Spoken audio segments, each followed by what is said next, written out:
Hello, everybody. Welcome to episode 132 of the Alexei Sayle podcast.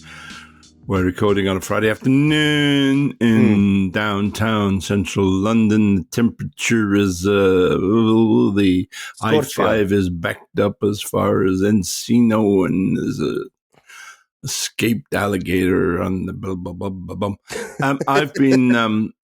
I've been recording the audiobook version of my book, How I've Tried to Change the World by Walking Down the Middle of the Street, shouting. The launch event, which is at the Royal Geographical Society on September the 9th, is getting close to being sold out, even though the tickets are quite pricey. Oh, wow. Yeah. Who's going to be interviewing you in that? I think Robin. Oh, interesting. Not like your podcast co-host and the person who knows you probably more intimately than anyone in recent years. I'm sorry, I never. Yes, you never do you? I never gave it a thought. Or maybe, would you like to do that? No, I don't want to steal a gig from Robin. No, he'd be better at it. He's more professional and grown up and white than I am. He does a lot of these. He's very good at it. Don't worry, and not bitter at all over here. Don't worry. I know my place. It's here on the podcast, which I love. Where you should be. What are we going to talk about? Congrats, man. No, I didn't mean to derail you. Congratulations. That's all right. Andy Burnham. He's now leader of the party. But yeah. not prime minister, which is confusing, but I'm just accepting it.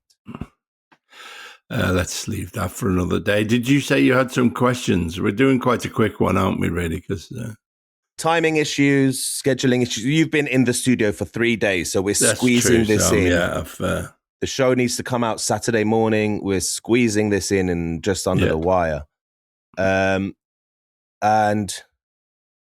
I guess we've got some questions, but I wanted to give a shout out. I wanted to talk about briefly, this isn't a football podcast and I have no interesting football insights, but we were meant to record yesterday and I was really hungover because I was up the night before watching the England match, and I had some thoughts about, so the months leading up to the World Cup, I was certain I was going to boycott it because of mainly Palestine and various, anti-capitalist reasons, but vague enough. But I got a bit swept up by it, especially as there were more 48 countries. And so as soon as I saw like Curacao and Cape Verde, I was like, what's this now? And I got really swept up by and I started remembering my dad because I grew up, my dad loved the World Cup and we'd watch it every time together as a family. And yesterday was 6 years since his passing. And it's because of him that I know you and this podcast exists at all. So, and we've done an episode about the siege that he was a hostage in and everything. So wanted to give a shout out to Pops, and I remembered that he always used to tell the story that he was at the 1966 World Cup final in Wembley. And he might have been with your mutual friend, I'm not sure, or he might have been on his own. Or Ian? No, Wasim. Oh, Wasim. I don't remember Wasim being at the 66. No, so maybe not. But my dad always tells the story of being there, and then England won, and everyone marched from the stadium into the centre of London to Leicester Square, and it was a massive street party all night long. And he woke up the next morning on a bench in Hammersmith. And he always recollects it as this really wholesome, unifying, beautiful moment. And in recent months, with the whole, the reform, the resurgence of the far right in this country, I did feel a bit of that in the pub the other day. It was nice having that kind of unity and everyone was together, and it was. And I was going to ask you if you had any memories of 66 and How old would Not you have been? many, really. They held some of the qualifying rounds were held at Everton's ground, Goodison Park, which was near our house, of course. And I remember the North Koreans played at Goodison Park, and I think won. And I seem to remember being very excited by that, really. But apart from that, no, I haven't. I guess we were pleased that. I don't know whether we cared that England won the final, really. There's an interesting, I don't know if I've told you, but there's an interesting documentary. There was England's greatest player, in a way, was this guy called Jimmy Greaves, small, number 9, I think, played for Tottenham. And he got them through to the final, and then so Alf Ramsey didn't play him in the final. And in this documentary, I remember there's a very kind of forlorn shot of him standing on the sidelines in a suit. It was a sort of one of those, like, it was Shakespearean, I mean, it was like a bit like Henry V betraying his old friend Falstaff, perhaps. Or there probably are better examples in Shakespeare of that, but the ruthlessness of it was shocking, really. But I just remember that. I used to see, and then later on, he was a sort of pioneer of that kind of chummy kind of sports stuff. The Saint and Greavesy with Ian St. John, and he was an alcoholic for many years, and then actually got sober. But the Saint and Greavesy was on, and I think I used to see them and say hello to them because I think they did it at Central Television where we were making OTT. So I used to see the Saint and Greavesy from time to time. I remember chatting to him, and he seemed very nice, really. What you saw is what you got. But they sort of ushered in the modern age of the kind of a different analysis of football, really. So that's what I remember about 1966 and its aftermath. What the current situation, I don't know, really. It's all just something that line of Wittgenstein, isn't it? If what we do not know, we should remain silent. Yes, I cannot provide any insight whatsoever. I could, but I don't know. Really. No, but I mean, I don't know. I mean, it's I remember Arthur Matthews, of Linham Matthews, who used to, he was a big football fan, and he said, remember him sort of doing like almost a monologue about how whatever you think footballers should do or a manager should do, they will have thought of that, So you think, well, why did you give Messi all that space? But I guess there would have been a solid reason why they didn't try and man mark him, close him down. Well, of course, yeah, they're the professionals. They would. Yeah. But then maybe they did just, after they went, they seemed so shocked by going 1-0 up that was there was a kind of emotional collapse after that, really. I've been watching because my favorite sport is the Tour de France, and that's been going on concurrently. And oh God, and Wimbledon all at the same time. Wimbledon, I don't have anything to do with. Yeah, but there is a rider in the Tour de France called Tadej Pogacar, who is just this extraordinary prodigy, who is so much better than everybody else, really, that it's. I don't know. Linda thinks it's a privilege to be able to watch, to be alive in such a time. I find that he is so much better than everybody else. I find. I mean, he rides for UAE, so he's got the support of a team who, it's a bit like Manchester City, and they're all supported by all the money Middle in the Eastern autocracies. So he does have that. Whereas his biggest rival, Jonas Vingegaard, rides for Visma Lisa Bike, whatever that is. Well, all teams are commercial teams in the Tour de France. So the Quick Step Lotto Soudal, which is a like for instance, a mixture of instant flooring, the lottery, and I don't know what Sudal is, possibly a cough syrup. It's a Dutch. Visma is a Dutch bike rental company. Yeah, they're gonna be very rich, aren't they? Because if you're a Dutch bike rental company, you probably do have the resources. You're doing all right, but still, UAE are going to be, Oh yeah, you can't quite beat. But the people who can build fake islands in the sea. Last year there was an Israeli team, and so there was, there were demonstrations. It was interesting because it was it was a way. There's a big debate, and Norway is agitating for Israel to be banned from, FIFA,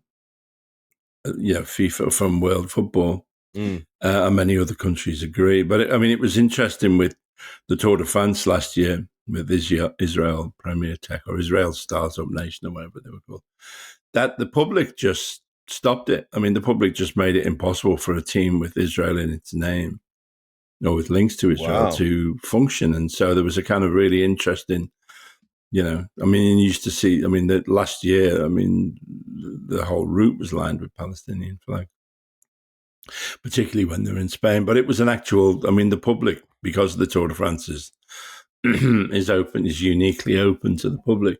The public just said no, an Israeli team cannot compete in this contest, and so they stopped it. Really interesting. Wow, as a safety issue, partly as well, I'm sure. Well, they did. They had to cut short several stages, and because of demonstrations and stuff like that. But I think it was a really effective use of people power. Really,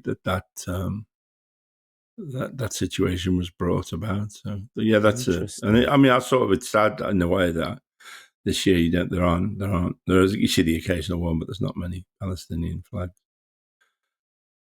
But yeah, it's the greatest sport known to man, really, the Tour de France in many ways. Football. Footballers play for 90 minutes. As the Tour de France is 3 weeks every day. Bloody hell, yeah, you're right. Yeah. And they don't take turns, or they do? No, they don't. They're all going all the time, aren't they? No, they do. There are days when various different specialists sit, but you still got to be there. You got to make it.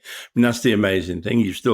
If you're a sprinter and it's a mountain stage for the mountain specialists, you've still got to get over those mountains within the time limit. And similarly, if it's on your sprinter stage, on your bike. Yeah. All right, yeah. Similarly, if it's a sprinter stage and you're a mountain climber, you've still got to get to the end by the within the cutoff, really. So it's a sport in which you can never really be you can never sit back, really. Like Messi walks 63. I know he's a prodigy, but Messi walks 63% of the time. Really, you couldn't do that in the Tour de France.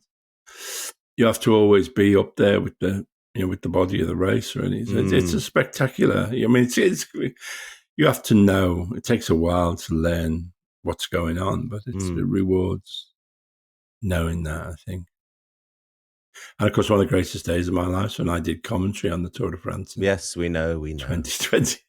They need to get you back, man. What's going on? I know. Well, sadly, the old crew's gone because they lost the concession, Channel 4, and I really, really missed them so much. I'm so sorry. Ned and David Miller and They do a podcast though, don't they? I think they are doing, but All right, any listeners to this who listen to that, reach out to them and tell them Alexei's missing them. Yeah, they did say come along and commentate, really, but they never got around to. I think they're all traveling around France in a camper van doing it, I think. Ah, okay. We should plug the Roundhouse on when is that? 2nd of August. 2nd of August, matinee, 2:00 or 2:30 at the Roundhouse in Camden. With Diane Morgan. With Diane Morgan as our special guest. All right. If you go to, sorry, I'm getting dings. If you can hear those dings, roundhouse.org.uk. Search for Alexei Sayle on the website. You can see how to book tickets. We really want to see you there. We're going to be taking questions from the audience. We'll be talking to Diane Morgan for a full hour. We're going to be on stage for like 75 minutes or something. Yeah. Come on down. We need you to come down because we've guaranteed Diane Morgan a fee, haven't we? Quite a substantial fee. Okay, if we don't sell more tickets, we're going to come out of it with nothing. That's true. So please help. Yeah. I'm just looking at the website now. We've done all right, but we could sell a lot more. It's a big old gaff. There's cheaper tickets available. The ones near the back and stuff. Come on. And the questions from the audience will be on a roaming wireless mic, so you don't even have to get up. Technology. So, okay, that was Sports Talk on the Alexei podcast. Yeah, Sports Talk, thanks to we had Kenny on the Patreon chat room. If you want to join the Patreon, go to patreon.com/alexeisaylepodcast. That's patreon.com/alexeisaylepodcast. Sign up for as little as £3 a month. Get full video episodes a day or two early every week. We have Alexei Reacts on there, where Alexei reacts to old stuff he's done and other bits and bobs that only Patreon members get. Alexei reacts to having his phone snatched on upper street, isn't it? Did that happen? No, I just made that. I'm too fly. My Tai Chi senses would tell me if that was happening. I know, right? I'm very cocky with my phone in the street. And in the pub, I'll leave it on the table. My friend's like, you shouldn't leave it there. I'm like, I dare anyone to try and take my phone. Kenny says in the chat room there, hello. I'm very happy to hear Alexei mention popularism, Lansbury, and the Labour councillors that went to prison rather than force the poorest to pay unfair local taxes to the City of London Council. What did you say? They said, I'd rather break the law than break the poor. It's more poetic now. Better to break the law than break the poor. Okay, I pretty much said it right. If you want to interview someone with more details on this story, please get in contact. Okay. My father gives a talk on this and so has researched a lot about it. His grandfather, my great-grandfather, was one of the councillors who was also jailed alongside George Lansbury. Would you like to interview this person? Okay, maybe that's something to consider. Yeah. Let's give Burnham a couple of weeks and then we'll have more to talk about. Tony asks, do you remember where the Red Star Club was in Liverpool? I went there a few times and think it might have been Shaw Street. Thanks, mate. Hope you can help. Oh, God, no, I don't think so. If my mother was alive, she'd know. No, I can't remember where it was. No idea. There's somebody mentioned in the YouTube that there's a couple of things missing from my IMDb. I have that queued up. I actually have that queued up. So I was going to do a special edition of our comprehensive ranking. Okay. I was going to mention these two things. Do you remember what they were like? I'll read them out, but do you remember? Did you recognize them? Well, one of them, I think, Fundamental Frolics, was actually a charity thing for Martin, but when it went out on the TV, they cut me out completely because I was this fella seems to remember you. Too raw. I don't think I was in it. Well, here we go. This is a comment from the last episode on YouTube. Forgotten Television and Drama 2750 on YouTube commented, 2 1981 Alexei Sayle credits are missing from your chronology. Celebration, the Alexei Sayle Hour from 23rd on ITV, transmission date 23rd of July 1981, and Fundamental Frolics, BBC, transmission date 31st July 1981. Busy week for you on TV, but you said you got cut out of Fundamental Frolics. I think I did, yeah. I guess you'd remember a heartbreak like that so early on in your career. I don't think I was bothered. Shall we not put it on the list then? I don't know. Well, we can talk about Celebration if you want to. So what's this, an hour stand-up special of Celebration yours? Was actually a show that only went out in the Granada region and it was when you used to have regional television shows, and it was their weekly arts show.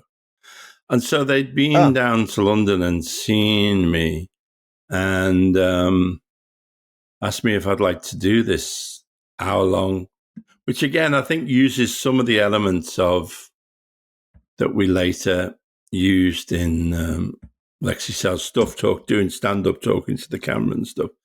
But it was terribly exciting then. I mean, Granada were a funny company, really. I mean, I think in my second volume that Granada were always, they got there before the BBC. They got like Rick, Dawn and Jennifer, they got to put on them on TV first, or got them to make TV programs, did with me very early, well before OTT and well before the young ones.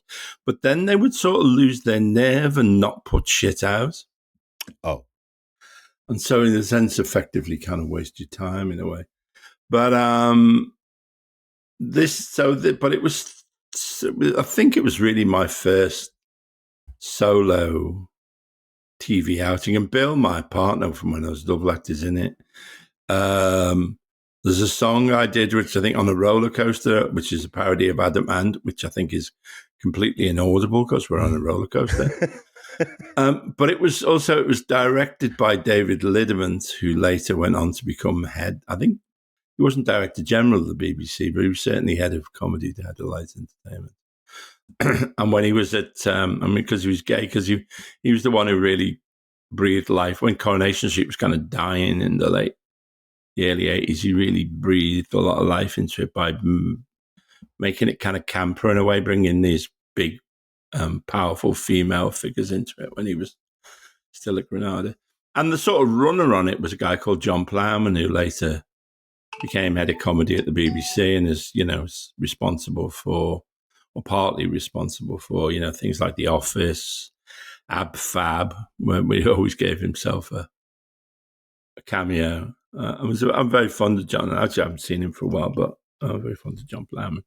Was really good with my show and stuff. And so it was. But the thing that they did, I mean, this was a very typical Granada thing. So this is an hour-long comedy, and so but before they put it out, they filmed a sequence with Frank Carson, the working men's club comic Frank Carson. Vaguely, I think sitting on a kind of set of a seaside in a deck chair, and Frank Carson, the way I tell him, as he was not now. Frank Carson essentially tells the Granada audience that I am funny, though they may not have seen this kind of comedy before. They should, be open-minded about it. And it was such a kind of typical Granada thing to do, really, to be brave and bold and make something original, but then to get this kind of working men's club comic to preface it by saying, giving the public permission to enjoy it, really, and tell them that it really was funny, despite what they at first thought. And so it only went out in the northwest region. Well, fascinating. I wish I got but the to fundamental see it. flaws, my memory is that I wasn't. If it's what I'm thinking of, I think I was cut out of it. Okay. Well, then let's definitely include Celebration on our list here. Yeah. We're still figuring out the science of how, we want to make you feel comfortable ranking things, but it's a matter of how fondly you remember it or where you place of things you're proud of. I can't remember now, yeah. I mean, I've probably got it on a VHS somewhere, but, but I've got no way to watch it. From memory, Celebration, the Alexei Sayle Hour, better or worse than Whoops Apocalypse? Oh, it's different because higher or lower, I'll say. I would probably put it higher because it was my own output, really. I think I wrote it all myself, actually, so I don't know. I don't quite know how that worked. Right. So you want to put it higher than Whoops Apocalypse? Well, Whoops Apocalypse, I was just an actor in it. I didn't write it. Okay. That's although I'm seeing shocking David twist. And I love it. I'm seeing David and Andrew for lunch soon. So. Can I come mic you all up? All right, then. Well, instantly then, it makes it to number 1 on the list. Okay. We're happy with that. Celebration, the Alexei Hour, something that no one has ever seen for 40 plus years, makes it to the top of the list. Congratulations, Celebration, the Alexei Hour. Number 2, Whoops Apocalypse. Number 3, Boom Boom Out Go the Lights. Number 4, Transresmogrification. Number 5, Repeater. Number 6, the comic strip.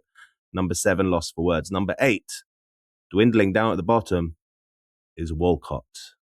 The comprehensive Alexei Sayle official ranking of stuff he's done. Thank you for that comment. Anything else to discuss, Alexei? Because we do have to keep it short, I'm afraid. No, I think that's probably it, really. For now, I suppose Trump's going to the World Cup final, so presumably he'll be cheered by the Argentinian supporters and booed by the Spanish. That'll be on Sunday. Where are you going to watch it? Oh, probably in my house, really. Mm-hmm. I like to watch football alone. I find it confusing watching it with other people. I mean, I don't mind going to a Premier League match, but obviously can't do it. But watching it on TV I prefer to watch it alone.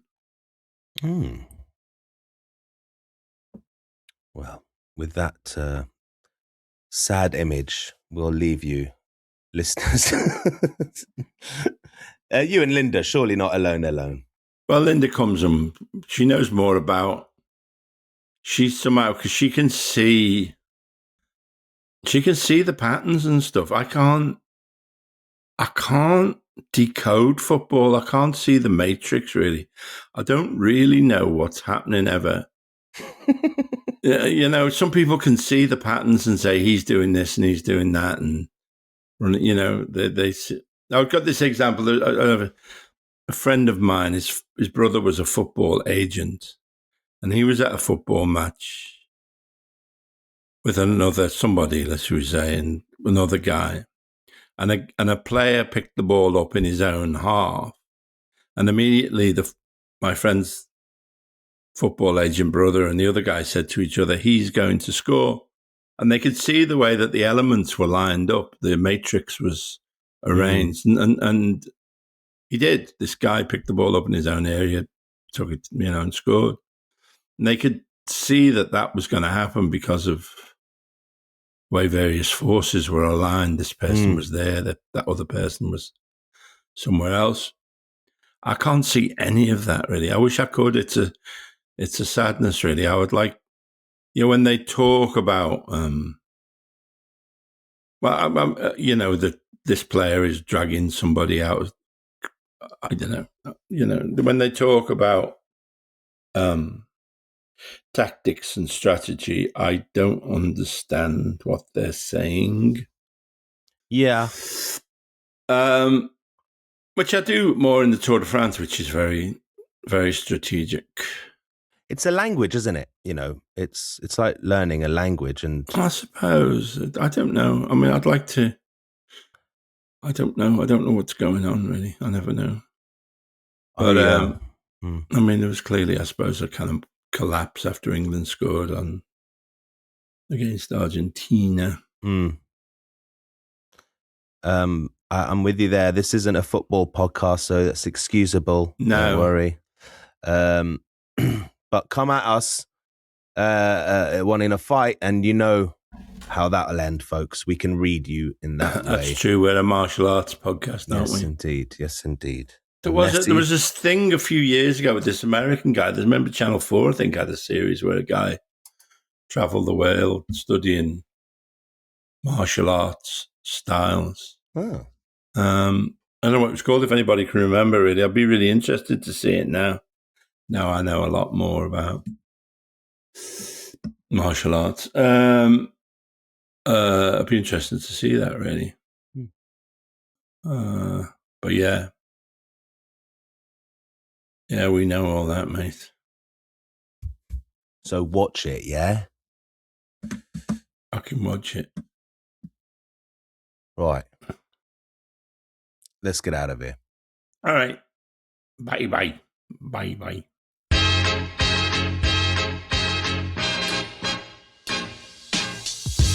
You've been listening to the Alexei Sayle podcast. This show is produced and edited by Talal Karkouti. Music by Tarbush Records. Thanks to Audio Boom for hosting us. Please keep your emails coming in at alexeisaylepodcast@gmail.com. Goodbye.